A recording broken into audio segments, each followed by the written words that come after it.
part 2 for my version of the final season of Game of Thrones. So our small band of characters, Jon, Daenerys, Arya, Melisandre, Sir Davos, a couple other people, have made it to Pike. Now, they're there, like I said, licking their wounds after the Battle of Winterfell.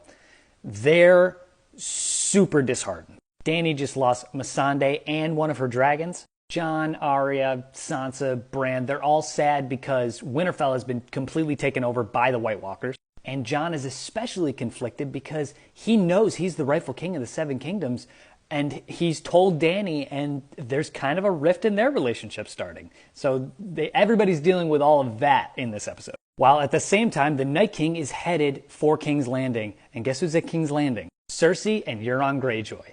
They're there, just kind of waiting it out. They've heard about the White Walkers. They don't necessarily believe in them, but they're there with ships just in case things go wrong and they need to evacuate. Now, of all the people that are stuck at Pike, really don't know what the Night King's plan is, except for Tyrion.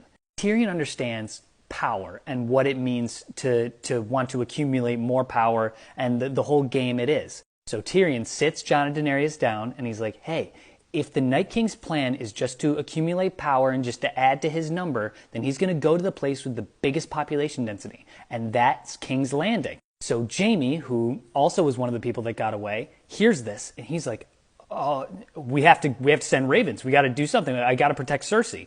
Everyone else is like, yeah, okay, protect Cersei. That's not our priority. We're just trying to survive right now. So Jaime's caught at Pike, unable to protect the woman that he loves, and just waiting until King's Landing is completely sacked. So in the meantime, Cersei's just sitting pretty up in King's Landing. She's like, yeah, everything's fine. We'll fight them if they get here. It doesn't matter.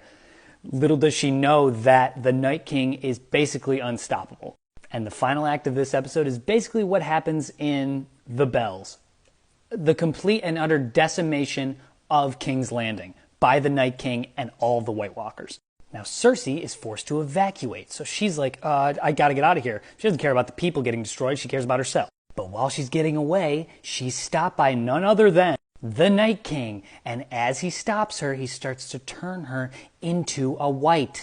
But at the last second, she's saved by the Zombie Mountain. And we get a lot of zombie-on-zombie action as she's able to get away. But in her getting away, one of her legs is torn off by one of the White Walkers. So she's crippled and stuck with Euron Greyjoy on one of his ships and just headed for God knows anywhere else. And after King's Landing is completely destroyed, the Night King sits down on his Iron Throne. Like and follow for part 3.